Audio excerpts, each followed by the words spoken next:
ನಮಸ್ಕಾರ. ನಾವು ಇವಾಗಿರೋದು ದರಿಯಾ ದೌಲತ್ ಅಂತೇಳಿ. ಮೈಸೂರು ಪ್ರಾಂತ್ಯದಲ್ಲಿ 4 ಯುದ್ಧ ಆಗುತ್ತೆ.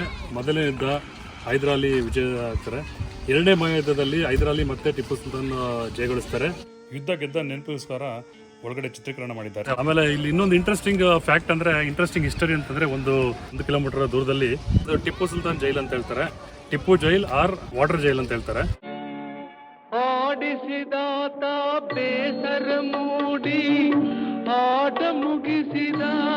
ಸೆಕೆಂಡ್ ಆಂಗ್ಲೋ ಮೈಸೂರು ವಾರದಾಗ ಕರ್ನಲ್ ಬೇಲಿ ಅಂತೇಳಿ ಅವರು ಫಸ್ಟ್ ವಶ ಆಗ್ತಾರೆ.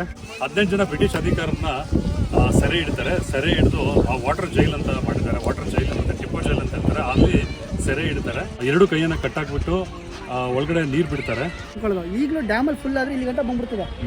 ಆಡಿಸಿದಾತ ಬೇಸರ ಮೂಡಿ ಆಟ ಮುಗಿಸಿದ, ಸೂತ್ರವ ಹರಿದ ಬೊಂಬೆಯ ಮುರಿದ.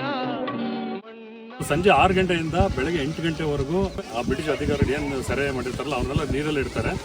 ಆಮೇಲೆ ಬೆಳಗ್ಗೆ ಎದ್ದು ಅವ್ರಿಗೆ ಉಪಹಾರ ಅದರೆಲ್ಲ ಕೊಡೋದು. ಕತ್ಲೆ ಆಗುತ್ತೆ. ಆ ಟೈಮಲ್ಲಿ ಅವ್ರನ್ನ ನೀರೊಳಗೆ ಮುಳುಗಿಸಿ ಅವ್ರಿಗೆ ಶಿಕ್ಷೆ ಕೊಡ್ತಾರೆ. ಸುಮಾರು 1.5 ತಿಂಗಳು ಜಲ ಶಿಕ್ಷೆ ಕೊಡ್ತಾರೆ. ಆಮೇಲೆ 1.5 ತಿಂಗಳು ಆದ್ಮೇಲೆ ಆ ವಾಟರ್ ಜೈಲ್ ಒಳಗಡೆ ಪೂರಾ ನೀರು ತುಂಬಿಸ್ಬಿಟ್ಟು ಅವ್ರಿಗೆ ಸಾಯಿಸ್ಬೇಕು ಅಂತ ನಿರ್ಧಾರ ಮಾಡ್ತಾರೆ. ಅವಾಗ ಫಸ್ಟ್ ಅಧಿಕಾರಿ ಕರ್ನಲ್ ಬೈಲಿ ಅವರು ವಿಧಿವಶ ಆಗ್ತಾರೆ. ಅವಾಗ ಜಲ ಎಲ್ಲ ಖಾಲಿ ಮಾಡಿ ಅವರ ಬಾಡಿನ ಹೊರಗಡೆ ತೆಗೆದು ಒಂದು ಕಂಬಿ ಥರ ಮಾಡಿ ಅದ್ರ ಮಲಗಿಸ್ಬಿಟ್ಟು ಮೊಸಳೆಗೆ ಆಹಾರ ಆಗಲಿ ಅಂತ ಹಾಗೆ ಬಿಡ್ತಾರೆ. ಇದು ಅವ್ರ ಹೆಸರು ಇಟ್ಟಿದ್ದಾರೆ, ಕರ್ನಲ್ ಬೈಲಿ ಅಂತ ಇಟ್ಟಿದ್ದಾರೆ. ಮತ್ತು ಅಧಿಕಾರಿಗಳನ್ನ ಯಾರು ವಿಧಿವಶ ಆಗಿರ್ತಾರೆ, ಅಂದರೆ ಜಲವೃತ್ತಿ ಆಗಿರ್ತಾರೆ, ಅವ್ರನ್ನೆಲ್ಲ ತೊಗೊಂಡೋಗಿ ಕಂಬಿಗೆ ಕಟ್ತಾರೆ. ಕಂಬಿ ಕಟ್ಟಿ ಮೊಸಳೆಗೆ ಮತ್ತು ಮೀನಿಗೆ ಆಹಾರ ಆಗಂಗೆ ಆ ಥರ ಮಾಡ್ತಾರೆ. 3ನೇ ಆಂಗ್ಲೋ ಮೈಸೂರು ವಾರಲ್ಲಿ ಟಿಪ್ಪು ಸೋಲ್ಬೇಕಾದ ಪರಿಸ್ಥಿತಿ ಬರುತ್ತೆ. ಅರ್ಧ ಶ್ರೀರಂಗಪಟ್ಟಣನ ಬಿಟ್ಕೊಡ್ಬೇಕಾಗತ್ತೆ ಈಸ್ಟ್ ಇಂಡಿಯಾ ಕಂಪನಿಗೆ.